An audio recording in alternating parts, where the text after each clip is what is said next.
I got my driver's license last week, just like we always talk together. Cause you're so excited to follow drive to your house. But today I drove through the suburbs, crying cause you went around. You probably miss that sports girl who always makes me down. She's so much older than me. She's everything I'm insecure about. Today I drove through the suburbs, crying cause you went around. I know we were perfect, but I've never felt this way for no one. I just can't imagine how you could be so okay. You tell me what's wrong in a song about me. You said forever, I said always just true.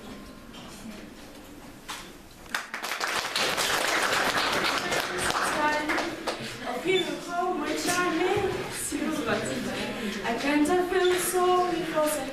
Cause I'll never know you're the man you like to rent. Today I don't think we're suburbs. Victor, I was driving home to you. I know we was perfect, but I've never felt this way for no one. I just can't imagine how you could be so okay. You tell me what's wrong in a song about me. You said forever, I stop for one question. Red sunset, storm sunset, I still see your faces. A white spots from streets, can't drive past a place we miss you to go to. I still really love you, baby.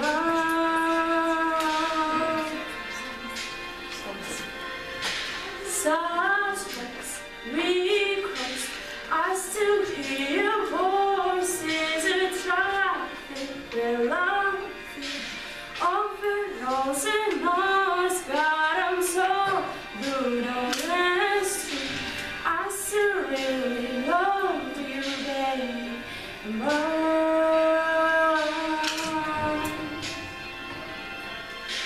I know we must perfect, but I've never felt this way for one. I just can't imagine how you could be so okay. You said to me what's wrong in a song about me. You said forever, no answer for one question's true. You said forever, no answer for one question's true.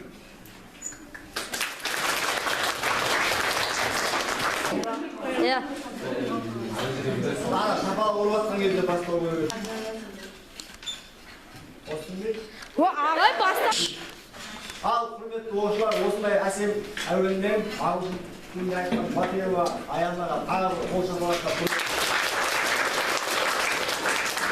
құрметті оқушылар, бүгін яғни 23 ақпан 2023 жылы біздерді химия кабинетінде не жинады деген сұраққа жауап берейік. Брейн-лигтің 3 түрін ойнау үшін пентатлонның 2 түрін өткізу үшін көштерде бізге түсінәсіп қылған екен. Сондықтан барлық команда қатысушыларына сәттілік тілей отырып, бүгінгі брейн-лигтің 3 түрін ашты жариялаймыз. Бірінші ұпайларды тағы бір еске салып өтейік, одан бұл сұрақтарға көшуге уақыт берілмейді.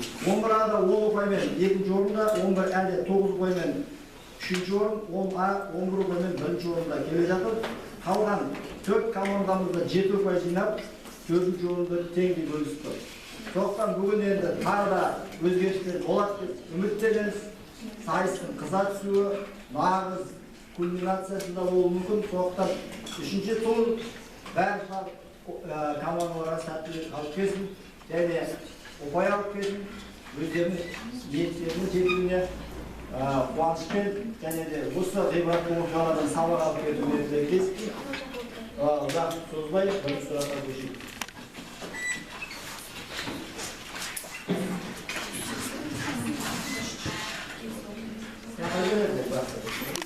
Бірінші сұрағы «Қисық қабырға» деген кітаптан алынған үзінді. Сол мені оқуға рұқсат етіңді. Рухани мықтылық бұл ғылым білімнен және Алланы танумен келеді дейді. Көкіректе сәуле жоқ, көңілде сенім жоқ, құр көзбен көрген біздің хайуан малдан неміз артық деп Абай атамыздың қара сөзінде айтылған. Демек, қандай да бір пайым шығару үшін көзбен көрген жеткіліксіз. Мына нәрсеге келгенде керең болып, ойға келгенде терең болуды бойға сіңіргеніміз абзал дейді. Сұрақ, мына нәрсеге келгенде керең болып деп айтып жатқан не нәрседе біз керең болып қалу керекпіз? Және ойлауға келгенде терең болу керек деген абзал деп бізге кеңес беруде. Сұрақ, түсінікті ма? Демек, қандай да бір пайым шығару үшін көзбен көрген жеткіліксіз. Мына нәрсеге келгенде керең болып, ойға келгенде терең болуды бойға сіңіргеніміз абзал біз. Мына нәрсе деп отқан не нәрсе болуы мүмкін? Сұрақ, түсінікті болса, уақыт қосайық, 2 минут уақыт.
Çok soğuk zaman.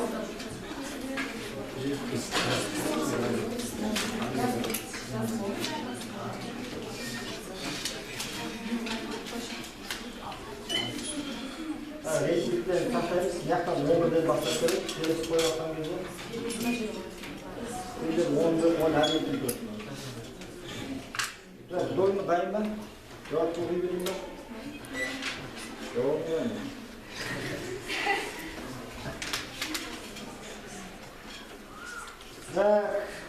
Demek qanday da bir payım çıkarу үшін көзбен көрген жеткіліксіз. Өсекке келгенде керем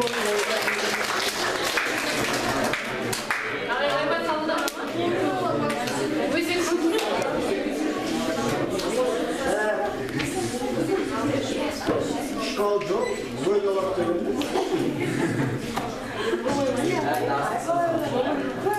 Köz degen, ösek degen.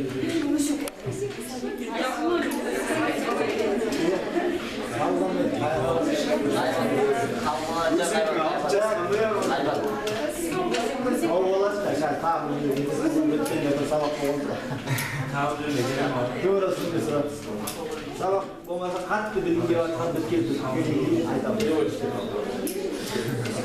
Soğuk son aydan. Ya ösek 11 ayga bir rupaya geldi. O arada bir opay. Mal boşta zabretim şu an. Evet, gelirse 10 a 2 opay.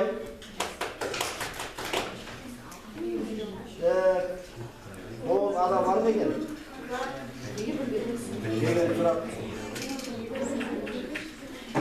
Sapıyor mu? Ah. Yine başlıyor. Şey de kayganıyor. Durubay. Tak, bu eriye. Kayıt. Tak, 9 bana 7 paya geldi. Ne çalışıyordun? Ha? 7 paya geldi.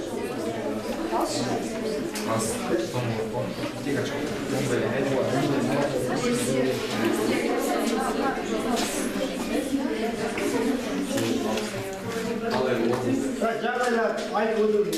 Артықша уақыт кетіріп, келесі уақыт geçir.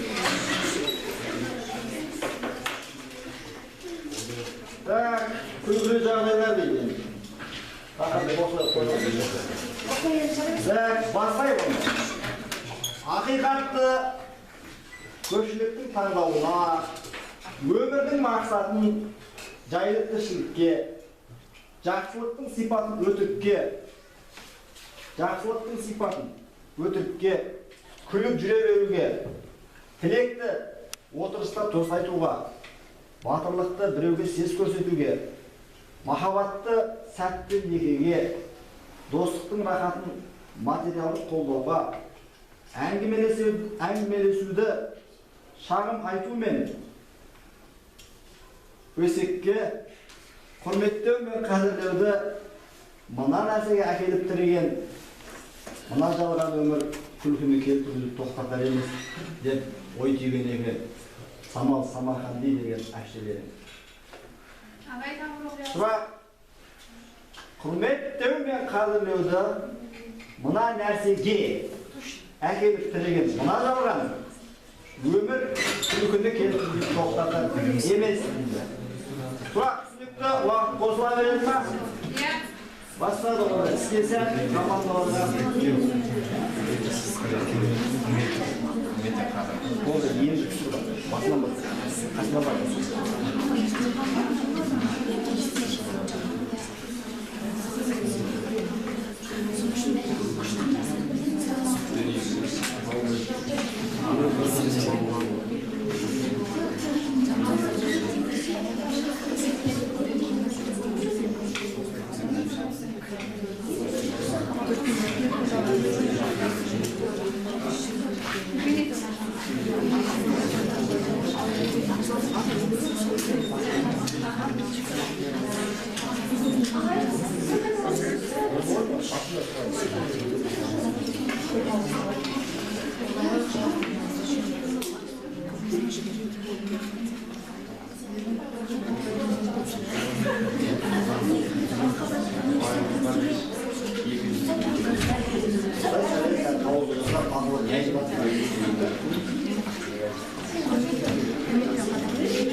құрметтеу мен қадірлеуді жағымпаздыққа әкеліп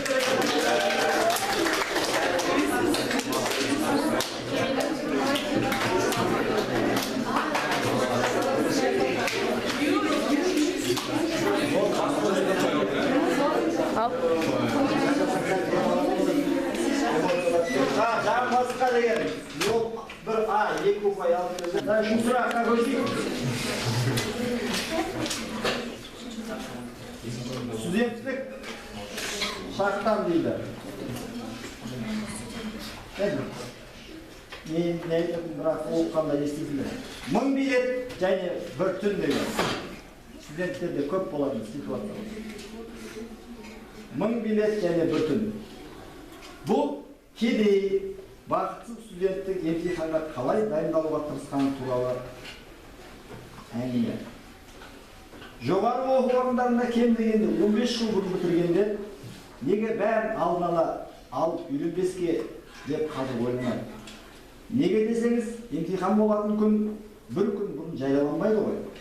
Бірақ жастардың студенттік өмірі тек оқудан тұрмайды. Неше түрлі ойын-сауық пен іс-шаралар бар.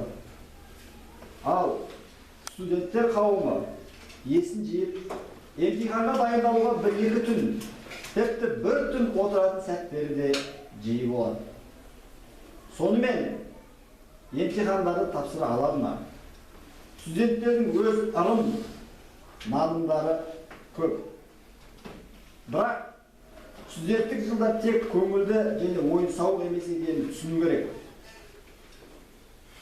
Бұл бұдан да үлкен мына нәрсе. Студент деген бұл ересек адам. Оның тәуелсіз өмір сүруге кірісетін уақыты дейді. Бұл бұдан да үлкен не нәрсе деп айтқысы келді. Студенттік жылдар тек көңілді және ойын-сауық емес екенін түсіну керек. Бұл бұдан да үлкен. Студенттер одан алдында студенттердің өз ырым-нанымдары бар деп басталады. Ол бұдан да үлкен не нәрсе? Студенттік өмір деген. Уақыт болған екен сұрамаймыз. Әлбетте сұрамаймыз. Ол әлбетте бар.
Rahat.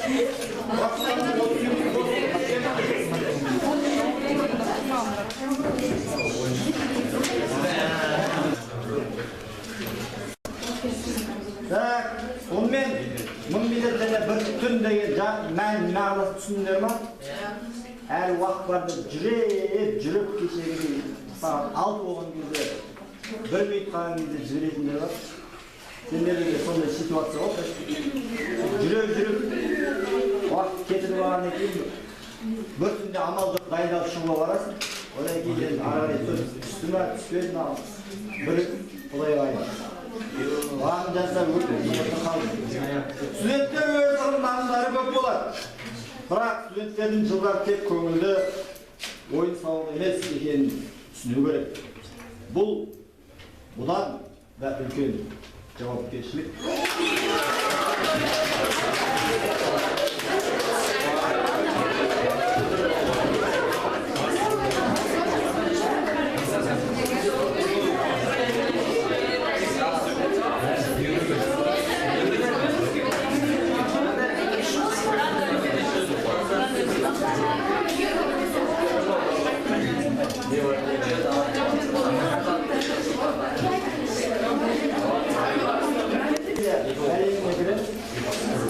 Сағылған Ахметовтың шығармасынан ұят дейтін үлкендер деген өлеңін алып келіп отырып бұл. Дана мұның. Кім дейді? Дана. Жайса ма? Айтатын болса айтсы әлі. Маңызы болса айтшы. Онда бастайық. Ұят дейтін үлкендер деген. Ұят дейтін үлкендер ақыл айтып, адалдықтан табан сәл жүрсе тайқып. Ұят қайда деп сонда ұялтатын бір күн көрсе бойынан кінә артып. Ұятым-ай бетімді дуылдаттың, не екенін білгізіп қиын сәттің. Сен деп айту үлкенге ұят шығар, бірақ сөзден мен талай ұят таптым. Ұятым-ай болдың-ау, серік маған, жылай қалсам ұят қой дейтін ағам. Қайрағанда ұятпен намысымды болып шықтым. Ұятпен нағыз адам. Ұят дейтін жүргенді ашық-шашық. Ұят дейтін өсек сөз жүрсең тасып. Сол ұяттың арқасы деп білемін. Бұл өмірде жүргенді шалқып тасып. Ұятымды алдыға ұстап келем. Қорғаушы да ақылшым соған сенем. Мен ұят боп кезем кең даламды. Ұятпенен жеткенше көпке төбем. Ұят деген бір сөзден нәр аламын. Ұялғанда тартамын жан азабын. Мына жері көң боп ұяты таптап жүрген. Ұялмайтын жандарға бармамалың. Соңғайларға өзім де таңдаламын. Соң бүгілерін тағы бір айталайын. Мына жері көң боп ұятты таптап жүрген. Ұялмайтын жандарға бармамалың. Соңғайларға өзім де таңдаламын. Қай жері көң боп ұятты таптап жүрген адамдар туралы әңгіме болады. Бірақ студенттер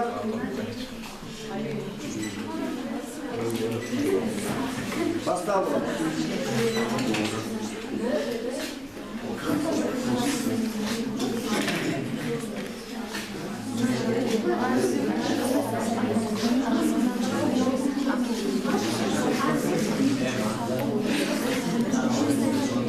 Ağay, neredeyse sözünüzü eksper diye var mı? Ол не айтады?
Vaqt negizda tamam bo'ldi. Vaqt aqaldi.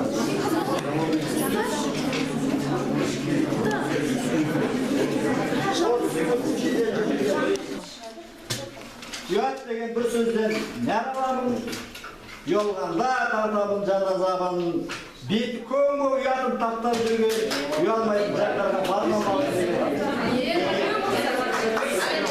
Yedi. Onlar ana var grupay. Evet, onlar ne? Dik. Ne getirdik Besit'ten? Besit'ten 7. oranda tur.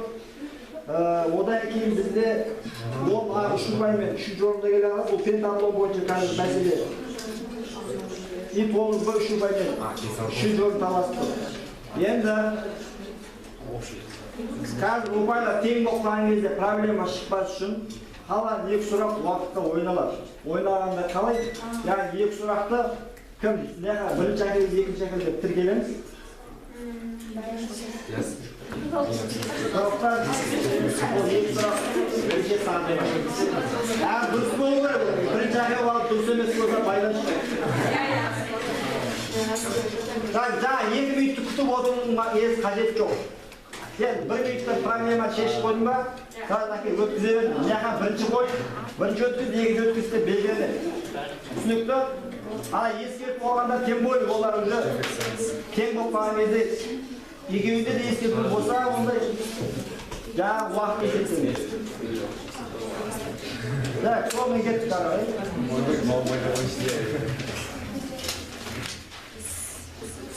Қорқыттың қобызы дейді. Қорқыттың қобызы сандап тұрғанда ажал оған жолаған жоқ. Аулап жүрді. Қорқыт әлдеқалай қалып кетіп, қобызы тартылмай қалып еді, жылан шағып өлді. Демек, өнер, әдебиет бұл рухани дүние тұртаса, асағаны ақ май болса да қоғам өледі. Осының әсіресе қазіргі атқамінерлер ескере бермейді. Қоғамның ең кедей тобы жазушылар, журналистер, суретшілер, композиторлар, әртістер, яғни мемлекеттік бюджеттен аластатылып басталғандар. Әсіресе нағыз таланттарға қиянат. Дарынсыз адамшөптерге бұл тәсіл керек те шығар. Бірақ құммен бірге мынандай түйшіктерінде лақтырып тастау имансыздың ісі. Бір кең дүние деп Шерхан Ахамдың алынды. Яғни құммен бірге не нәрсенің түйшіктерін лақтырып тастау деп айтылады. Құммен бірге нені лақтырып жатыр? Жаңағы атқамінерлер.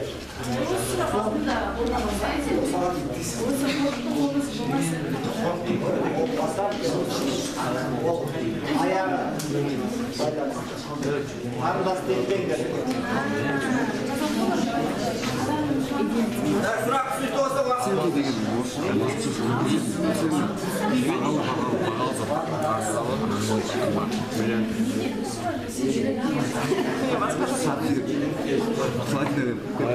Платина Полании. На түйісікті, мен түйісікті. Алып тұра қалды айтын.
Заңсыз адам шөптерге бұл тәртіп керекті шығар. Бірақ күнмен бірге.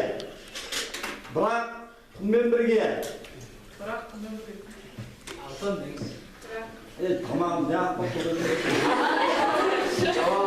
Bırak, kumbeyle birlikte altın değişikliği.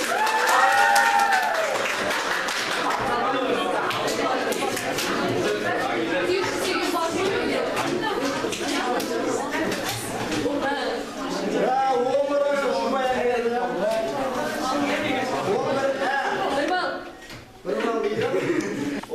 Onun ardındaki batman neге ödedi? 5 bu faydan var. Kas pet atılır tağdır şimdi yapın. Onun amin, onun sorry, 6 pay. 3 pay cenazede cepen oldu, 3 pay. 5 pay de para cepen. Tak, bol bunda. Tak, sonuçta, dayısına. Tak, bana aytılғандай, шынайы бақыт деген не деген тоқталам. Бақытты жетірген бір шайқа мүрейін еріп сапар жекті. Қыс мезгілі күн суық. Кірпінің қау бақ дірдектен екеу әрен келеді. Ауыл бұрына шыққан демдің бұл боқыра ұстаз сөз жатар. Ей мүрейдім, шынайы шаттықтың не екенін білесің бе депті. Шайқатып басын жайқайды. Егер біреудің жүрегі адамдардың игілігі үшін риясыз дұғайы талатын дәрежеге жетсе, бұл бір құдайдың берген бақыты. Бірақ шынайы бақыт емес. Осыны көргенге түртіп ал, деді.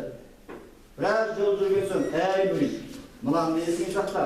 Егер біреу аурудың бәрін емдеп, соқырға көз мұқалға сөз сыйлап, алатын құдіретке жетсе, тіпті өлгенді қайта тірілте алатын мұғжизаға ие болса, бұл бір құдайдың берген бақыты. Бірақ шынайы бақыт емес, деді де сапарын жалғай берді. Егер тағы да тау-тасына арқа тастап ұзағып, бір кезде ұстазы, әй мүрей, мынамды кеудеңе түйіп ал. Егер біреу бүкіл тілді меңгеріп, ілім-білім бұлағын тауып, содан қанып көшсе, бұл бір құдайдың бақыты. Тіпті болашақты болжай алатын, адамзаттың өткен шағын көре алатын, көріпкелдік қасиетін меңгерсе де, ол да бір құдайдың әлгі момынға берген фазыл деп ұқ. Бірақ шынайы бақыт емес деп. Сосын үнсіз жүре берді. Біраз соң тағы да шәкіртіне бұрылып. Егер біреу күллі періштенің тілін үйреніп, аң құстың сөзін түсініп, орман судың сырын білсе, бұл да бір құдайдың берген бақыты. Бірақ бұл да шынайы бақыт емес деп. Сапар әлі жалғасты. Сүт пісірген уақыттан соң ұстаз шәкіртіне, ей мүрей, мынаны да жадыңа тау. Егер біреу қырқа киіп, дәруішті жолға түссе, аузына дуа бітіп, жұртты құдайдың іліміне иландыратын құдіретке келсе, бұл да құдайдың әлгі момынға берген бақыты.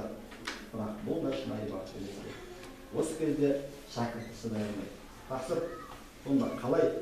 Бұл кереметтің ешбір шынайы бақыт болмаса, абзал қайсысы деп сұрады. Ұсталық тыңдашыларым.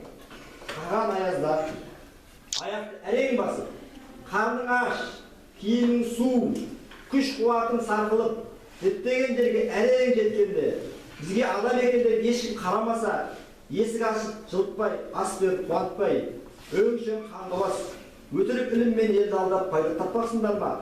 Жоғалыңдар деп, таяқпен қуып шықса, міне бақыттың есігі сол кезде ашылады. Бұларға оны Құдай айтқызып отыр деп, біз бұл іске мына нәрсемен қарап, Karnımız açkan, denemiz toңған kүйі таң атқанша далада қалсақ та, еш қайғырмай, ешкімді кінәламай шыдап берсек, міне шынайы бақыт осы деп жауап берді. Сұрақ түсінікті ма? Жаңағыдай бейшара күйде келіп, деген кезде жауыра тілді деп келген кезде дейді. Сендер өтірік ілім алжамасыңдар, біздің бақсымызды қатырып жатсыңдар, жоғалыңдар деп таяқпен қуып шықса, міне бақыттың есі сол жерде ашылар. Бұларға ол Құдай айтқызып отыр деген понятие болу керек сенде. Анда конечно мен жаман көргенді айтып жатыр емес. Деп түсінікті? Сен сол нәрсені солай деп қабылдап, сол іске мына нәрсемен қарап, қарнымыз ашқан, денеміз тоңған күйі таң атқанша далада қалсақ, еш қайғырмасақ, ешкімді кінәламай шыдап берсек, міне шынайы бақыт осы деп жауап берген. Сонда не нәрсемен қарап деп жатыр? Сұрақ осы. Түсінікті?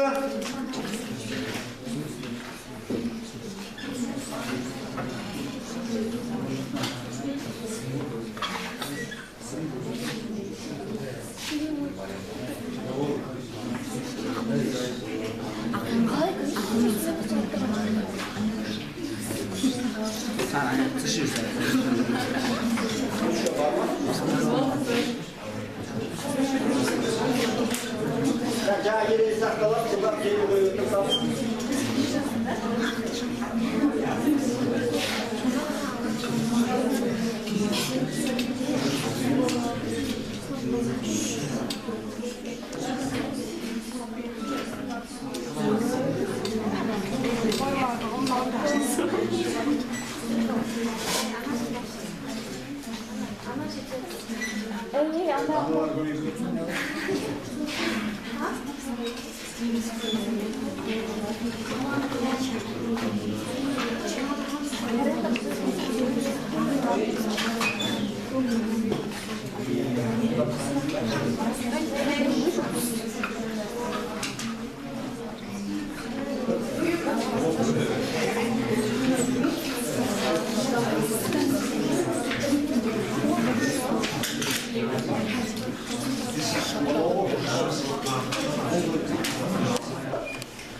Лекция түсін болады ya. Мен мына жерде лекция тұрған бір сүйелді түсінбеші, қазір ана физикалық дәрі болайын.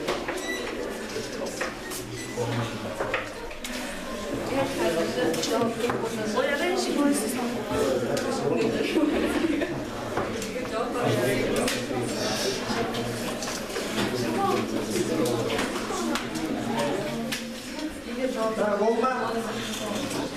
Сонымен бірнеше эпизод айтылды, және бірден бәрін айтқан жоқ, ұстаздың шеберлігі берді анық көрініп тұр.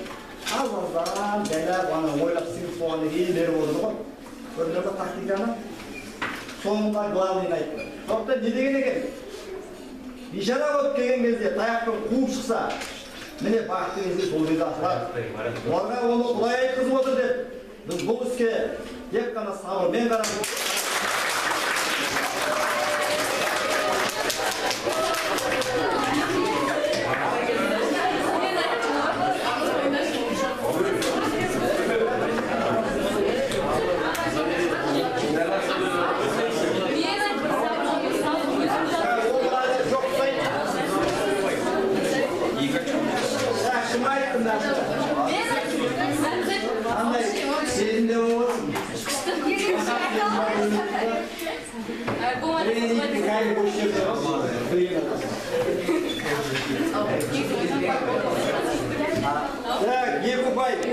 екі алтынмен, бір күміспен, 3 медалмен педагогды көш бастады. Осылар педагог чемпион болатынында күмән қалмай барады.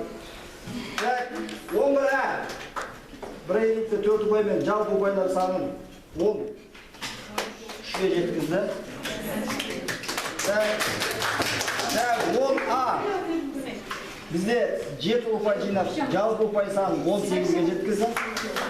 Екінші орынға түсті. 10-а 5 ұпаймен жинап, жалпы 12 ұпай.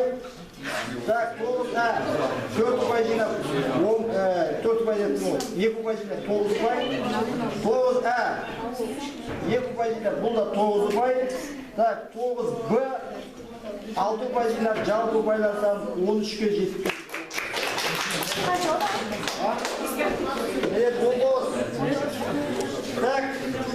Осылай үшінші аясында жетті. Кімге қанша қуаныша келді, кімге қанша зиян келді, өздері көріп отырсыздар. Жалпы брендинг бүгінгі туралы пікір білдіру үшін жеңімпаз 11 ана бір сөйлесек басқаларды сөйлемей-ақ қойып. Нормальный пікір айта келе, ең ұнаған сұрақтан сәл кең көлемде тоқталуға тырысайық. Баста. Ал мен барлығына сәлем. Жалпы бүгінгі ойын тартысы болды. Сұрақтар да сондай. Адамға әртүрлі рухани жағынан да терең мағына байлық беретін сұрақтар кездесті. Жалпы бүгінгі ойын бірнеше командаларға сәттілік алып келді. Жалпы бізге де. Ал бізге ұнаған сұрақ негізінен ана сұрақ болды. Алтын дүрешіктерін деген сұрақшы. Яғни бір кәдімгідей. Иә. Сол? Енді соған көбірек тұтатыңызшы, не сұрмады, қай жері саған қатқан бермеді, ең сәл тереңдігі өзінде сөйлейді. Жалпы мына сұрақ алынады деп айтса, ол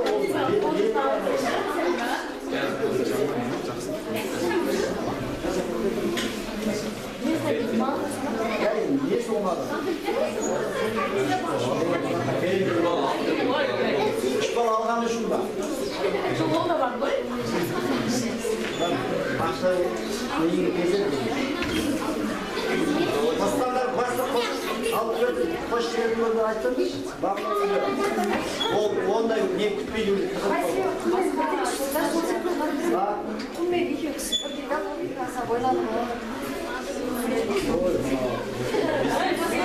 Бірақ басқа топтың айтатындар бар ма?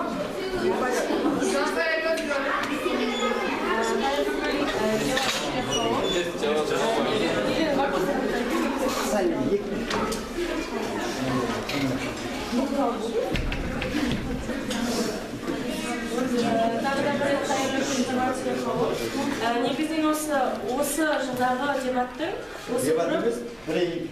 Ой, дебат емес. Осы үшінші түрі біз үшін басында сәттілікпен басталды. Басында негізі нормальный жауап беріп жатыр еді, сосын білемін.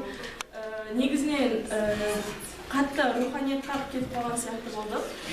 Және де ең бірінші сізге алдыңғы айтқан ұсынысымды қабылдағаныңыз үшін рахмет айтамын. Поэзиядан сыр шерткеніңіз үшін. Ұят деген, үлкендерге деген поэзия біз үшін үлкен ұят туралы көп мағлұмат берді деп айтамыз. Және де келесі бізге маған қатты ұнаған сұрақ бұл бірінші, яғни қисық қабырға. Алдыңғы жылы қателеспесем соңғы турда айтқан болатынбыз, соңғы сұрақта адам ғылым біліммен рухани дамуды да қатар алып жүру керек, яғни сол туралы сол менің есімде қалған бойынша осымен қатты байланысты болды. Және де бұл біз үшін ұпай бойынша да өте үлкен сәттілік әкелді. Алдағы ойындарға да сәттілік тілеймін. Қызық болады деп ойлаймын. Рахмет.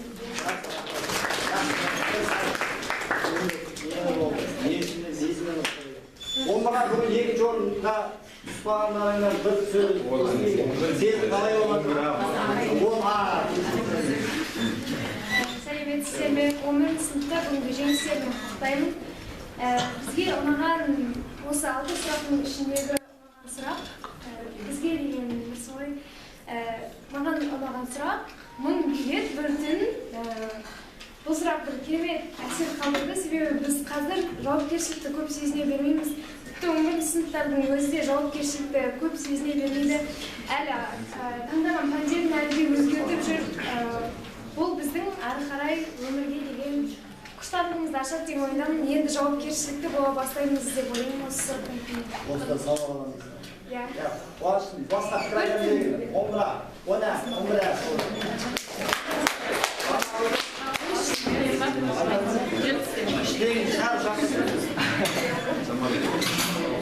Барлығына сәлем. Барлықтарың алдағы жарыстарда да сәттілік. Енді 11-а құтты болсын жеңістерің. Енді брейнингте просто жеңіске жетейік деген ниетпен келсек те андай іштей болады ғой, типа жеңілем ба жеңем ба деген сияқты уайыммен келмеңіз шыли. Главное қатысып, қызық көріп, яғни және де сол сұрақтарды көріп, өзімізге бір байлық, рухани байлық алып келу негізгі мақсатымыз. Және де бізге ұнаған сұрақ, сол сабырмен деген сұрақ ұнады. Балына бола емес, конечно. Просто ол жерде де болған нелер бізге деген қосайын өзіме жеке көп әсер қалдырды.